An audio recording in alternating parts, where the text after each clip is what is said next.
আসসালামু আলাইকুম, hello everyone. আজকে আমি আপনাদের সাথে শেয়ার করব আপনারা কিভাবে ইজি ওয়েতে পাটিসাপটা পিঠা বানাবেন সেই রেসিপিটি। সো ফার্স্টে আমি এখানে এরকম একটি কাপ দিয়ে 3 কাপ চালের গুঁড়া নিয়ে নিলাম।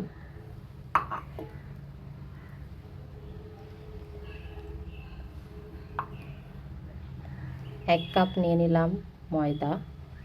আপনারা চাইলে পরিমাণটা কমিয়ে বাড়িয়ে নিতে পারেন। এরকম একটি চামচের সাহায্যে আমি 3 চা চামচ গুঁড়ো দুধ নিয়ে নিলাম, সামান্য একটু লবণ। এখন আমি শুকনো উপকরণগুলোকে সুন্দরভাবে নেড়ে নেব। আপনারা চাইলে হাত দিয়েও মিক্সড করতে পারেন।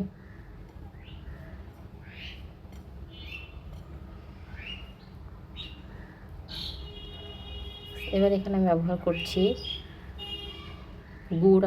খেজুরের গুড় আমি আগে থেকে পানি দিয়ে জ্বালিয়ে রেখেছি। আপনারা চাইলে এর পরিবর্তে চিনিও ব্যবহার করতে পারেন।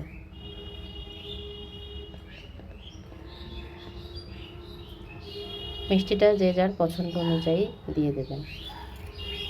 এখানে আমি দিয়ে দিচ্ছি কুসুম গরম পানি। একবারেই বেশি পানি দেবেন না, অল্প অল্প করে পানিটা দিয়ে আস্তে আস্তে সুন্দর ব্যাটার রেডি করবেন। দেখতে পাচ্ছেন এরকম একটা পাতলা ব্যাটার হবে। ঘন করলে কিন্তু পিঠা ভালো হবে না।